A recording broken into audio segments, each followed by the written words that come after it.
All right, so today we are going to write an absolute value equation as a piecewise function. But first, Hi, Ellie.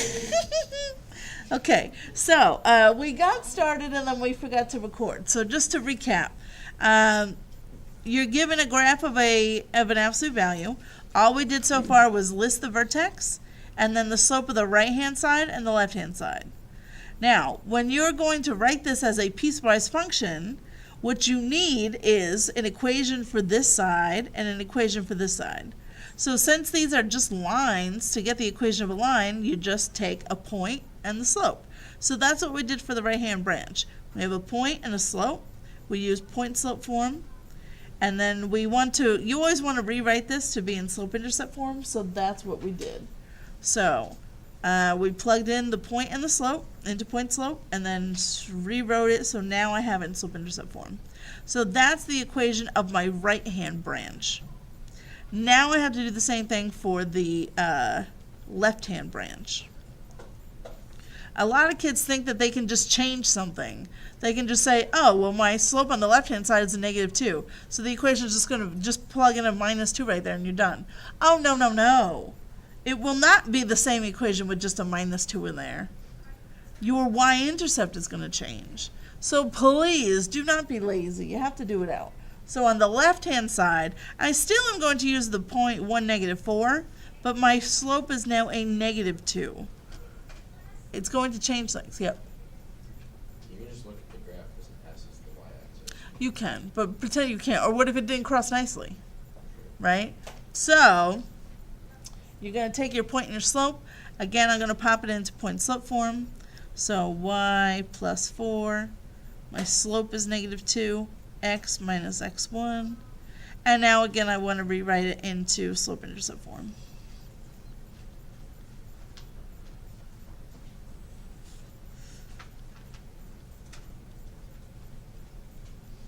So, as you can see, it is not just the same equation with the new slope. Your y-intercept has changed. Okay? So please do not try and shortcut this and just say, oh, I'll just change the slope and it'll be fine. No, it will not be fine. All right. So there's my right and my left-hand branch. Okay? So far, are we all right? So now we're almost there where we have most of the pieces that we need to write our piecewise function. Okay, so remember when we were doing all of these on the homework and all the other ones that we had done, so for example, if we look at this one, we had a left-hand region and a right-hand region, right? Which one usually is on top? So we do the left or right-hand side first? Yeah, you're going to see the left-hand side first. So I want my left-hand side to be represented first.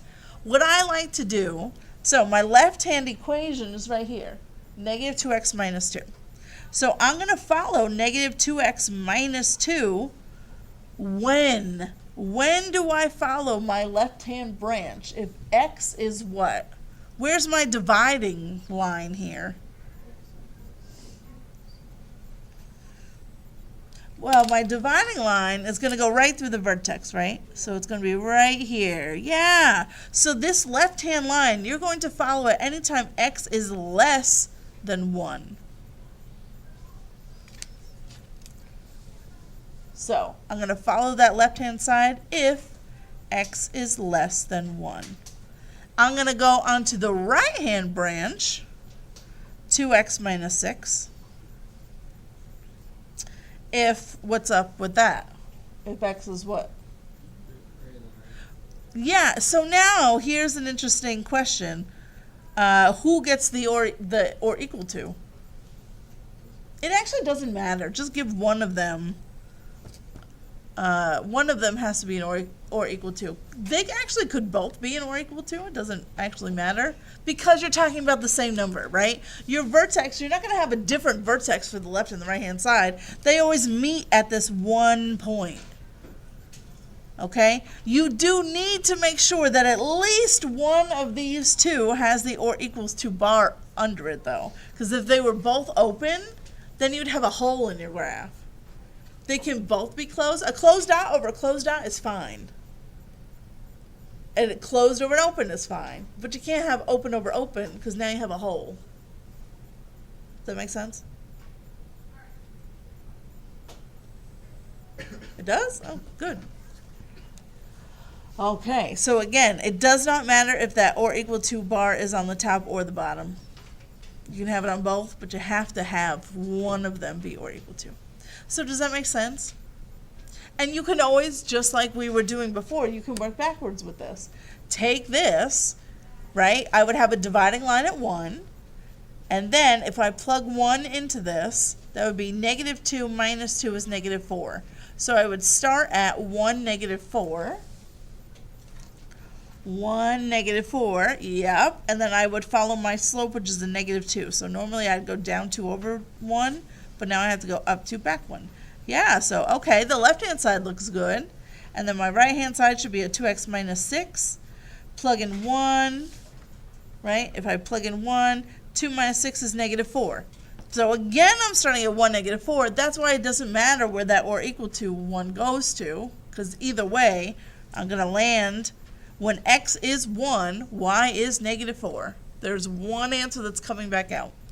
And now I just follow the slope of 2. So up 2 over 1, up 2 over 1, up 2 over 1. Yes, I did it perfectly. So there is that equation written as a piecewise function.